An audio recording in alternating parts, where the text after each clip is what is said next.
Матыева Диль меня зовут. Я родилась в Киргизии, в городе Пржевальск. Ну, с 2007 года я работаю на свалке, полигон ТБО. Там я как диспетчер и охранник. И у меня вот дети, дочка инвалидка и внук инвалид. У них была квартира здесь. Мы купили ее, эту квартиру, в 7 году. Они здесь жили. Потом тут поразъехались все. Они остались вдвоем. А тут, раз вдвоем остались, тут и бомжи начали жить. А в этот день хорошо я их забрала к себе, как чувствовала.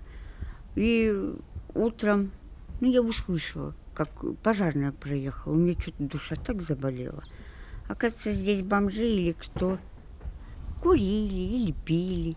В общем, и подожгли дом, те убежали. Вот 3 дня тушили этот дом. После этого думала, помогут, тем более инвалиды. Были бы здоровые, как вот у других. Квартиры есть, они разъехались, живут.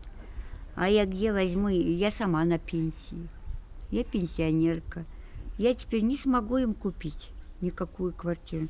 Хоть бы как-нибудь им помогли, что ли. Я и на комиссии была. И в облмацмен я раз 5-6 бегала. Они говорили, поможем. Если мэрии не помогут, мы поможем. Они тоже мне не помогли. Я бегала и без толку. В оконцовке мне сказали, вот в постсовете, чтобы он... Уже нашли мы бесхозные квартиры, где никто не живет, и даже нету документов. Вот у меня подружка нашла напротив нее квартира. Все, никого нету и ничего. Я уже устала ждать. Мне уже 63 года, я тоже не вечная, а дети мои на улице останутся. Хоть инвалидам помогли бы. Я уже не знаю, к кому обращаться. Вот и обратилась к вам. Помогите, пожалуйста.